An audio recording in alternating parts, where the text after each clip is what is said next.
गली के आखिरी मोड़ पर एक छोटा सा घर था, जहां हाल ही में नए लोग रहने आए थे।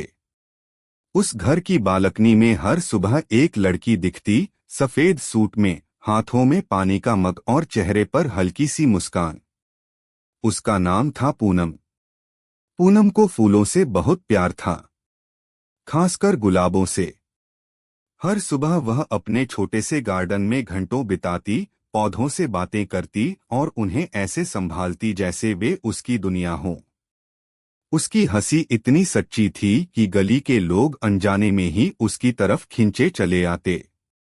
उसी गली में रहता था राजू।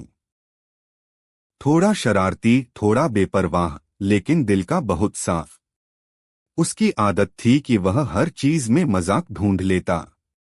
पहली बार जब उसने पूनम को देखा तो बस यूं ही मुस्कुरा दिया, लेकिन धीरे धीरे उसकी मुस्कान राजू के दिल में बसने लगी।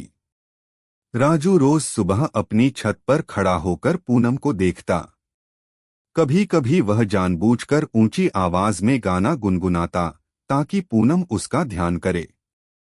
पूनम भी उसकी इन हरकतों को समझने लगी थी, लेकिन वह बस हल्की सी मुस्कान देकर अपने काम में लग जाती।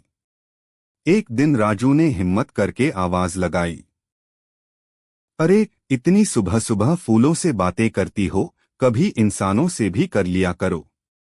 पूनम ने ऊपर देखा, आंखों में हल्की शरारत थी। फूल कम से कम जवाब तो नहीं देते, बेवजह मजाक तो नहीं उड़ाते। राजू हंस पड़ा।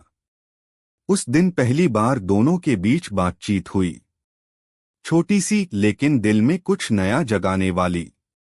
इसके बाद तो जैसे एक सिलसिला शुरू हो गया। हर सुबह उनकी छोटी छोटी बातें होने लगीं। कभी मौसम पर, कभी गली के लोगों पर, तो कभी बस यूं ही बेवजह। धीरे धीरे राजू को एहसास हुआ कि वह पूनम का इंतजार करने लगा है। अगर एक दिन भी वह बालकनी में नहीं दिखती तो उसका दिन अधूरा लगता। पूनम भी बदलने लगी थी। अब वह सिर्फ फूलों से ही नहीं, बल्कि राजू की बातों से भी खुश होने लगी थी। उसकी हंसी अब पहले से ज्यादा खिलने लगी थी। एक शाम अचानक मौसम बदल गया। तेज हवा और बारिश शुरू हो गई। पूनम अपने गार्डन में रखे गमलों को बचाने की कोशिश कर रही थी, लेकिन हवा इतनी तेज थी कि एक गमला गिरकर टूट गया। राजू ने यह देखा तो बिना सोचे समझे दौड़कर नीचे आया। बारिश में भीगते हुए वह पूनम के पास पहुंचा और बोला, इतनी जिद क्यों करती हो? सब ठीक हो जाएगा, पहले खुद को संभालो। पूनम की आंखों में हल्की नमी थी। ये मेरे पसंदीदा गुलाब थे। राजू ने टूटे हुए गमले को उठाया और मुस्कुराकर कहा, गुलाब फिर से लग जाएंगे, लेकिन अगर तुम उदास हो गई तो ये गली सूनी हो जाएगी। उसकी बात सुनकर पूनम हंस पड़ी। बारिश की बूंदें उसके चेहरे पर गिर रही थीं, और उस पल में कुछ ऐसा था जो दोनों के दिलों में हमेशा के लिए बस गया। उस दिन के बाद दोनों के रिश्ते में एक नई गहराई आ गई। अब वे सिर्फ पड़ोसी नहीं रहे थे, बल्कि अच्छे दोस्त बन चुके थे। राजू अब अक्सर पूनम के लिए छोटी छोटी चीजें लाता। कभी नए पौधे, कभी चॉकलेट, तो कभी बस एक प्यारी सी चिट्ठी जिसमें लिखा होता, आज मुस्कुराना मत भूलना। पूनम भी उसके लिए खाना बनाकर भेजती, और कभी कभी बस यूं ही छत पर बैठकर घंटों बातें करती। लेकिन हर कहानी में एक मोड़ आता है। एक दिन पूनम ने बताया कि उसके पापा का ट्रांसफर हो गया है और उसे जल्द ही यह शहर छोड़ना होगा। राजू के लिए यह सुनना आसान नहीं था। उसे लगा जैसे उसकी दुनिया अचानक रुक गई हो। तुम चली जाओगी? उसने धीमी आवाज में पूछा। पूनम ने सिर झुका लिया।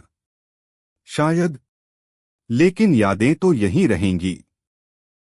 उस रात राजू सो नहीं पाया।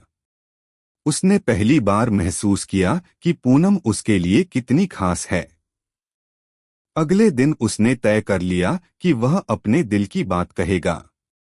शाम को जब सूरज ढल रहा था, राजू पूनम के घर के बाहर खड़ा था।